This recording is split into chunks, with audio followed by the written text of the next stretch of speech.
Boom, what up boys and girls, it's your man 50 Grand, your boy Chips Ahoy, Scott Stockton, and today I'm back with another video giving you the review of this bad boy right here, the Sony A7IV, and whether or not this is still an amazing camera in 2024. The short answer is yes, but is it the best amongst its peers in the entry-level full-frame cameras? I say no. Let's dive in.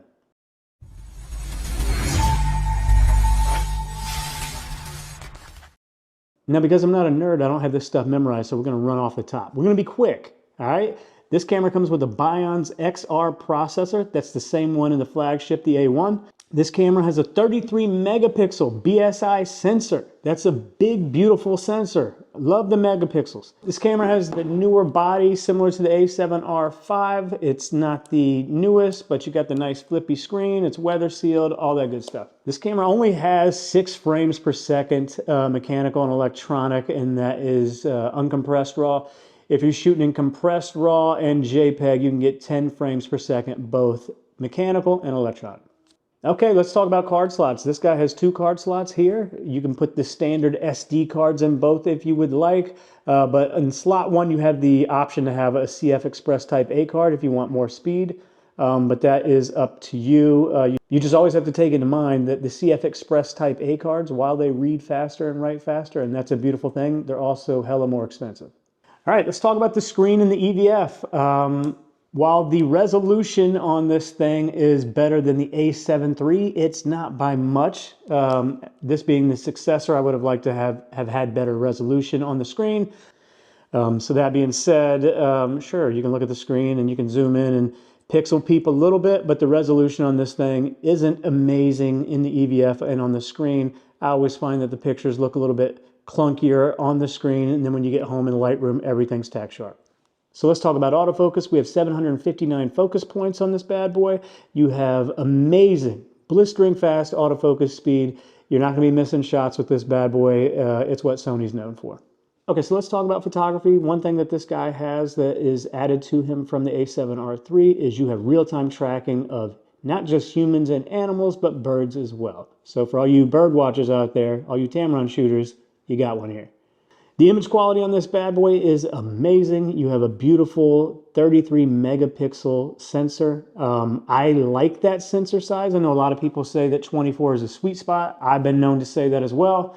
But for me, shooting weddings and things can happen quickly, and people coming in indoors and out of doors, hugs, kisses, things like that from family happening really quick. Sometimes I don't get the framing perfect on a fast moving day, and I do appreciate the 33 megapixels so I can crop in a little bit and keep that amazing quality and retain all that detail. I appreciate being able to crop in. This bad boy has great high dynamic range. You're going to be able to push these files as much as you need to, even if you shoot a photo, let's say 2, 3, maybe even 4 stops below what it should have been shot at. The Sony files have always been amazing with the high dynamic range and pulling up shadows. That being said, it's also great with low light performance. I shoot this guy all the time. Sometimes in wedding venues, you can get into rooms that are darker than you'd like. You can be in situations where maybe you don't have the flash on you to bounce and try to make things better, and you have to shoot at higher ISO numbers. And I'm here to tell you that you can really push it. Some sparkler exits and things like that, where you're outside, you can be up at 10,000 and higher in ISO and be able to recover all those details and smooth things out in post. I love the low light performance. That being said, I think that the image quality for photography is amazing. It's been my favorite Sony camera to date that I have used for photography. I've used the A6000, the A7R, the A7 III, the A9, the A7R III, and this bad boy, and I appreciate this one a lot more.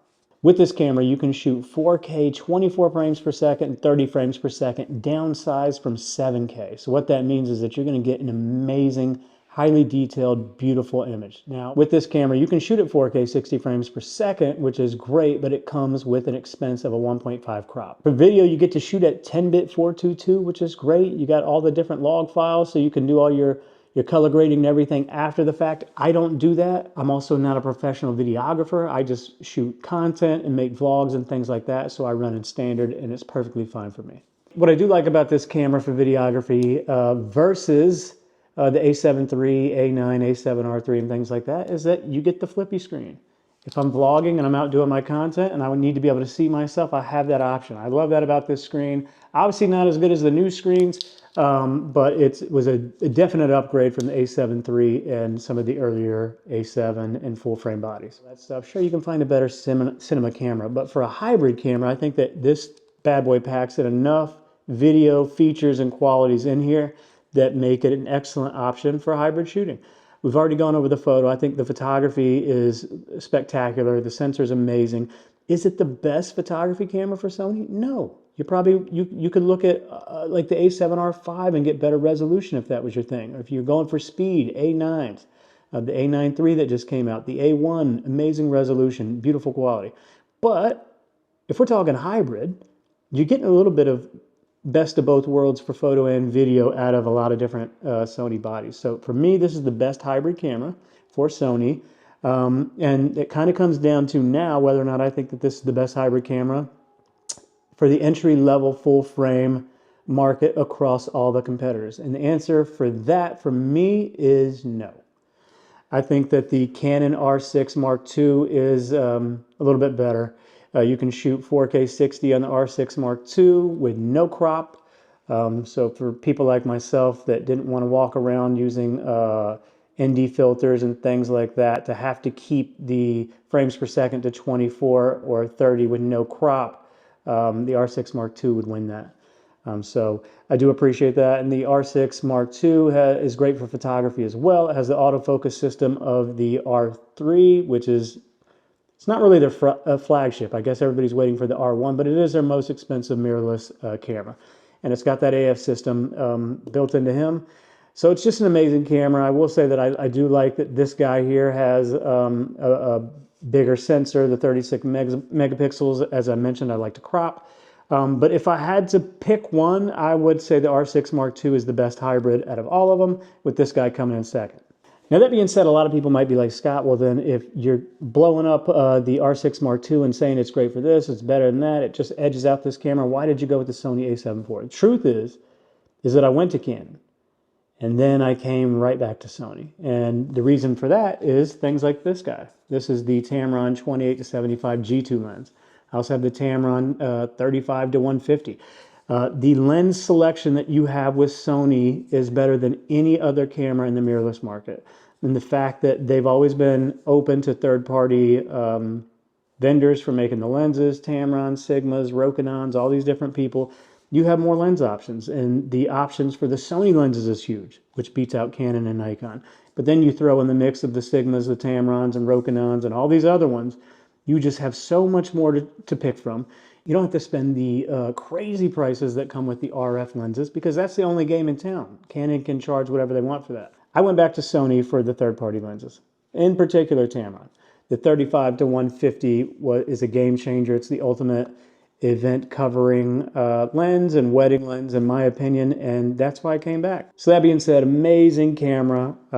It's my workhorse. It's the camera I pick over all of them for Sony when I'm choosing to do anything I'm doing, whether it's making video content or shooting weddings. This is my workhorse. Amazing camera. It still holds up in 2024, and I imagine he's still going to be kicking people's butts in 2025.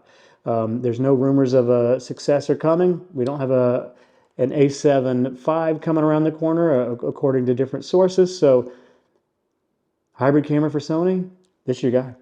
Thanks for tuning in, y'all. Please like, subscribe, comment below. Let me know if I'm talking rubbish. Let me know if there's another camera that you like better, whether it's within Sony or outside of it. Let's have some fun dialogue down there. Thanks for tuning in, y'all. Stay rocking with me. We got more great content coming. Peace.